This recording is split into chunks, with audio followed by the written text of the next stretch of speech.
अस्सलाम वालेकुम जनाब, आपके साथ एक बहुत ज़रूरी बात शेयर करनी थी। और वो ये कि कल इस टाइम मुझे कॉल आई और मुझे बताया गया कि आपके भांजे को हमने इस्लामाबाद एयरपोर्ट पे पकड़ा हुआ है। मैं इंस्पेक्टर फलां बात कर रहा हूँ, तो आप इनसे बात करें। फिर उन्होंने मुझसे कोई डिटेल पूछी कि आपके भांजे का नाम क्या है और आपके बहनोई का क्या नाम है, वगैरह वगैरह।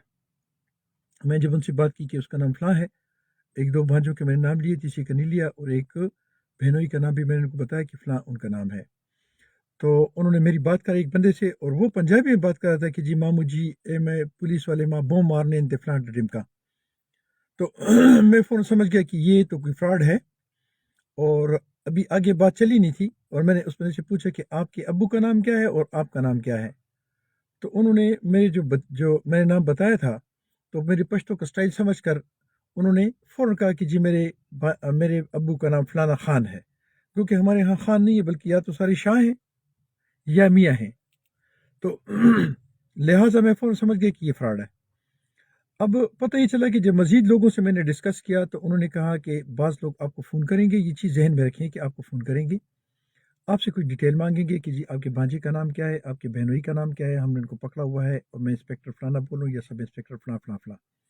उसके बाद वो आपसे उसका पैसों का तकाजा करेंगे कि हमें इतने पैसे भेजें। काफ़ी लोगों से ये इस अंदाज में पैसे ले चुके हैं। मैं ये बात इसलिए आपसे कर रहा हूँ ताकि आप लोगों को ये नुकसान ना उठाना पड़े और आप लोगों से भी इस तरह पैसे न लूटे जाएँ। मुख्तलिफ़ किस्म के फ्रॉड्स के केसेस चल रहे हैं।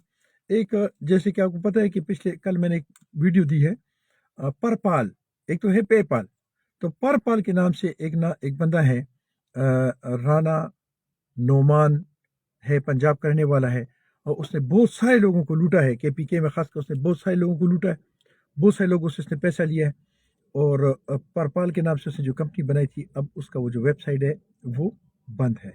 रिक्वेस्ट ये है कि ऑनलाइन इस किस्म के जितने भी फ्रॉड हैं, उनसे बचने के लिए अपने डिटेल्स किसी को ना दें। इसी तरह अपने जो आपको कॉल आएगी कि जी मैं फलां बैंक के उससे मैं बात करूं, हेल्पलाइन से बात करूं, और आपसे फिर आपके अकाउंट के मुतालिक डिटेल्स, आपके आईडी कार्ड नंबर, आपका पासवर्ड, आपका ईमेल, ये सारी चीज़ें पूछेंगे, एटीएम का पासवर्ड वगैरह आपसे पूछेंगे और आपको नुकसान देते हैं। लिहाजा आप कोशिश करें कि इस किस्म के जो भी आपको कॉल्स आए, या आपसे कोई अकाउंट नंबर पूछे या शनाख्ती कार्ड नंबर पूछे या आपसे रिलेटेड कुछ डिटेल्स पूछे, आपकी फैमिली के मुताबिक डिटेल्स पूछे, आप बिल्कुल ना बताएं, ताकि आप इस किस्म के फ्रॉड से होशियार रहें और आप उससे बच सकें। काइंडली, मैं आपसे कभी कहा नहीं करता कि मेरे इस वीडियो को शेयर करें, लेकिन अपने भाइयों, अपने बहनों, अपने बच्चों की सेफ्टी की खातिर इस वीडियो को शेयर ज़रूर करें। इसको लाइक भी करें, इस पे कमेंट भी करें, ताकि ये मेरी आवाज़ जो है ये दूसरे लोगों तक पहुंच सके और वो इस फ्रॉड से बच सकें। थैंक यू जी। अस्सलाम वालेकुम वरहमतुल्लाह।